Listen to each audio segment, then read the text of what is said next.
Good morning, children. Today we will understand the poem Lines Composed in a Wood on a Windy Day. The poem is written by Anne Bronte. First, let us see the heading of the poem. Lines composed means written. Where were these lines written? In a wood, in a jungle. When? When it was a windy day. Fine. Why do you think, children, nature inspires people to write poems? This is because there are many things in nature like flowers, the sky, the butterflies, the water, the rainbow in the sky, which inspire a poet to write poems. Beginning with the first paragraph, my soul is awakened, my spirit is soaring. The poet says that her soul is awakened. Soul here means her inner conscious.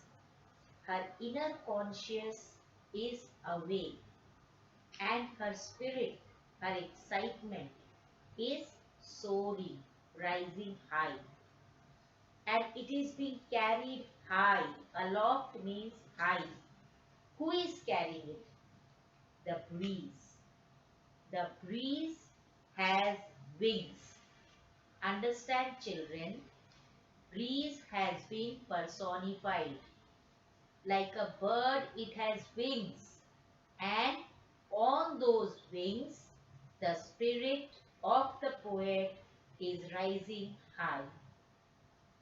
Around her, the wild wind is roaring. Roaring means howling. She can hear the wind around her. And that too is arousing, creating emotions within her. And these emotions are feelings of extreme pleasure. Feelings of extreme pleasure pertaining or related to the earth and the seas. The poet is very happy because she is with nature, admiring nature, into nature, and enjoying nature. In the second paragraph, we see the description of the environment around. The long withered grass, withered is dry. The grass is dry and it is shining in the sunshine. The trees are bare, empty. The leaves have been shed. Why? Probably because it is the autumn season. And the branches of the trees are tossing. Tossing means swaying, moving side to side. Why? Because the wind is blowing. The dead leaves, or rather you can say the dry leaves, which have fallen underneath the trees, they are also merrily, happily dancing. You can see, children, the dry leaves, they flutter, they move if there is a strong wind. So these dry leaves which are moving in the strong wind are said to be dancing. The white clouds are scudding. Scudding means moving fast. Where are they moving? They are moving across the blue sky.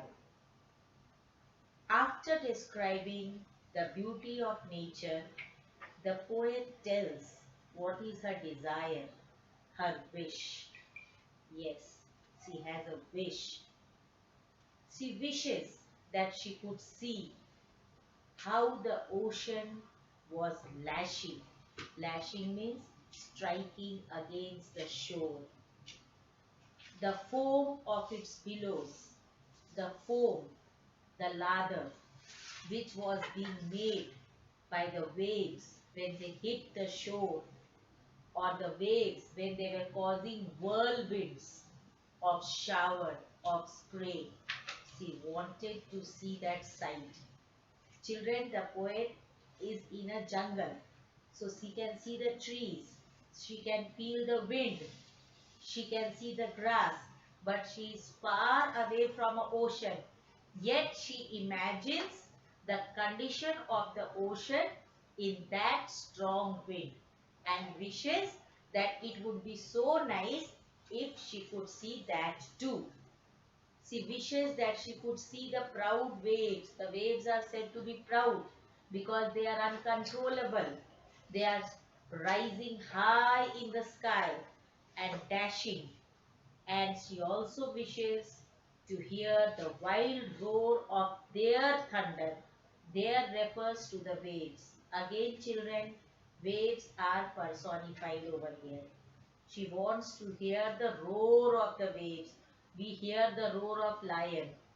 Here the poet wants to hear the roar of the waves. It is a wish.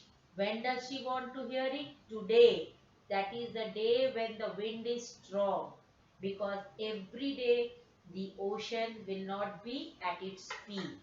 The waves will not be hitting the shore so hard. It can be only on a windy day. Understood, children?